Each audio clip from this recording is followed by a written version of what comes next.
quote Pierre, calling it a real possibility, likely as the 8th defenseman on Team Canada in Milan. Wow. Wouldn't that be a story? Matthew Schaefer making the Olympic team as a former stud defenseman yourself, Struddy. What is your take on that? Well, first off, I'm jealous. I would have done anything to be on that team. I would have sharpened skates or carried bags or anything. But just think about this for a second. I remember watching him play. He was so talented. In the World Juniors, has the injury, and then didn't really play. He gets drafted, and you're like, okay, well, I hope he has a good first season in the NHL, right? The Islanders aren't the most dynamic team, on and on it goes. And now you can't stop watching this guy play. He's all over the ice in a good way, making plays, bringing energy. He seems to have breathed new life right into that organization. And now he's on the shortest of short lists for the the Olympics, not the World Juniors. He should be in the World Juniors. He's talking about the Olympics. He could One be. of the best 8D men in the NHL for Canadians. It's insane, and I don't even know what to say. If they think he should be there, then go for it, because he's must-watch hockey, guys. Yeah, and I mean, Travis Sanheim was on the Four Nations team. I would presume that's who Schaefer would replace. I think Thomas Harley's probably coming back, and we know Taves and McCarr will be there. Morrissey will be there. Who am I missing? Don't have the list in front of yeah, me. I mean, well, Parayko? Yeah. Parayko, Shea Theodore would be on there for sure. Shea. But Schaefer, you look at the numbers. I mean, it's indisputable. The guy's been unbelievable for the Islanders, and he's a large part of the reason that this team has been as good as they are this year. They're really good. They're right in the mix in the Metro, and he's just been outstanding. Crazy. It's been a lot of fun to skates. watch. Yeah, he covers ice. He's so big and rangy and covers ice, and it just brings energy to an organization that hasn't had it for quite a while. And that's no disrespect to whoever was running it or whoever's on the team, but man, they're fun to watch now. You can't stop watching them. And I also think it's important. Look, you want to win the tournament. You want to win the gold medal. That's the number one priority. But if you can also justify bringing in some next generation guys, because, as we know, like most of the guys that are at the top of the roster here, how many more Olympics do most of them have left, right? You don't know, but they're into their late 20s, early 30s. Most of them, in the case of Sidney Crosby, even deeper. And you got it. And the defenseman is pretty veteran too. So to me, it's important to balance. You want to have the best roster possible, but you also want to have at least one or two guys that are from that early 20s cohort that will be around a long time. Yeah, and LeBron went on to say that the forwards highest on the list that weren't on the Four Nations team, Celebrini and Wilson, who LeBron calls close to locks, okay, which isn't overly surprising. We've heard a lot about Tom Wilson. He's having an awesome year, and Celebrini, we don't really need to expand on that. Also named Bo Horvat and Nick Suzuki as guys who are getting serious looks as well. So that's going to be a really fascinating team. So that's 1 week tomorrow. They announce it on Christmas, on New Year's Eve. Yeah. So we're getting closer and closer. And Bedard, as good a year as he had, it looks more and more likely he's going to be on the outside looking in. And again, there's a long time to the Olympics, right? There will be injuries, and maybe Bedard is one of the replacements, depending on who's named to the team, if he's not. But that would be kind of a shame if Schaefer and Celebrini were on the team. But no Bedard. And Connors, hey, guys, how was Milan? I mean, Struddy, I don't know how you feel about this, but for me, Bedard is a guy that's proven himself as a big game performer. Just the way he's shown up at the World Juniors. I mean, you can't prove yourself as a big game performer playing for the Chicago Blackhawks. They haven't had big games. But with a maple leaf on his chest playing for Canada, this is a guy who's proven himself. Like he shows up when it matters. I would lean more Bedard as much as impressive as Celebrini's been. But where do you stand on that one? Yeah, well, I'll say all three weren't even on my Olympic radar September 1st. And that's, I like, in the future, 100%. This is the group that's going to be, leading you hopefully towards success.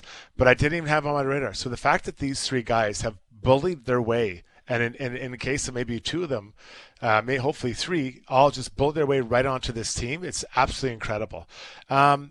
I would go Celebrini, a little bit bigger guy, and what I like is he's a little bit more puck takeaway guy, right? He wins a lot of 50-50 battles and strips pucks, so I think that who doesn't want that on their line? if we're all playing men's league and I go and get the puck for you guys, yeah, I'll play with him. I'll play with Strudwick. He might not score all the time, but he gets me the puck. Now, Celebrini can't score, but he is really good. I think he's one of the top guys in the league at taking pucks away, and I think that's a nice thing to have if you're playing beside.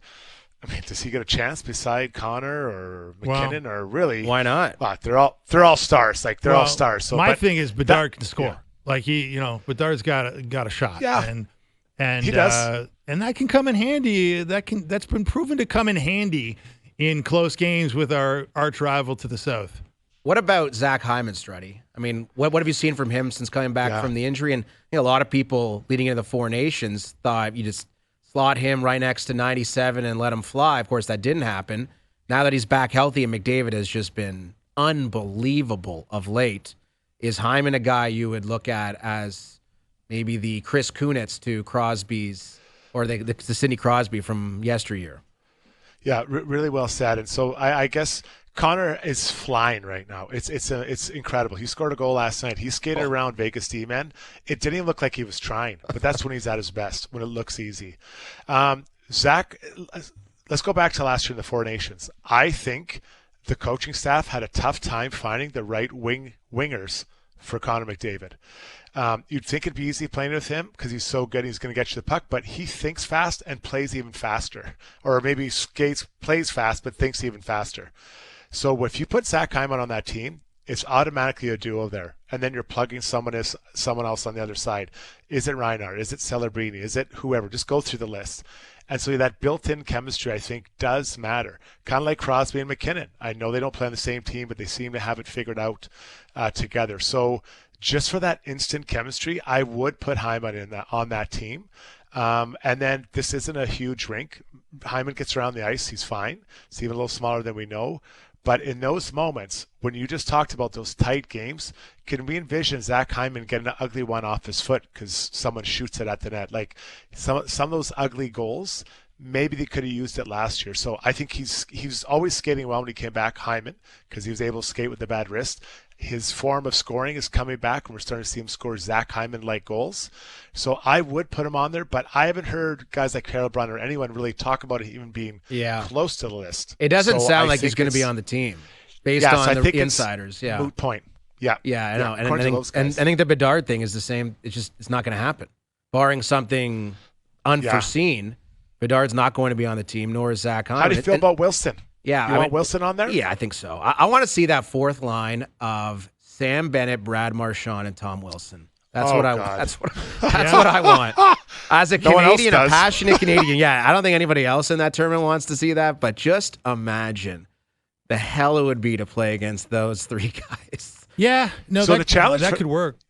Go ahead, it could work, but I guess Fetch, I started to jump in. I think if that is the line, the challenge those guys have to do is stay on the right side of the law, right? They can't just go out there and try to just to go crazy. But I think there's enough experience. There's three Stanley Cup winners on that line, so they understand, I think, how far they can go without going, or if they need to push a little further. But it'd be pure chaos, and not so much Marchand, but the other two can really hit. So that's also it's a good thing, but it's also a bad thing because sometimes those hits that are huge in the NHL and we are smiling about, they can really be rung up quite heavily in international play, Feschuk. Man, it's a tough team to pick. I mean, you can't go wrong at the end of the day. Well, you can if you don't win. If you don't win, but leading into it, you're picking between superstars, right? Like top-line players on your respective team in the NHL. Yeah. They have an embarrassment of riches when it comes to their options. But I think it's like you almost are in some ways. You're picking between the here and now of the scoring standings. Like you look at Celebrini. How can you not have Celebrini on there? He's been tearing it up, right?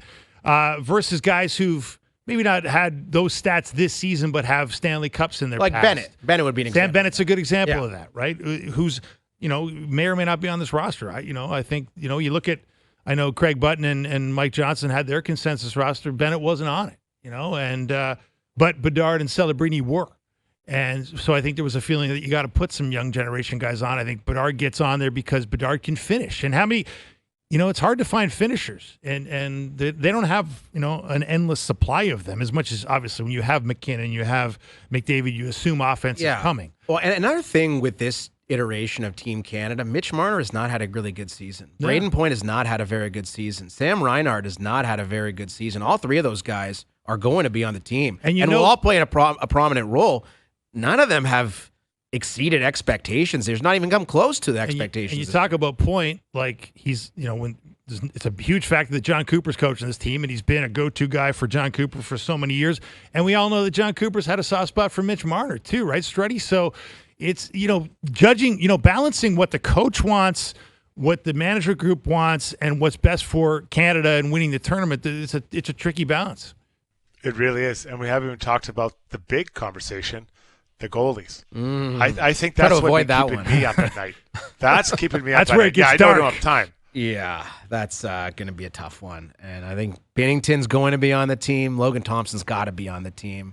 Darcy Kemper, I think. Despite the reservations. Yeah, it's not great. And meanwhile, the Americans, we saw Jake Ottinger last night against the Leafs. Man, that cat is good. Oh. They've got Hellebuck. They've got Swayman. They're just loaded. Loaded.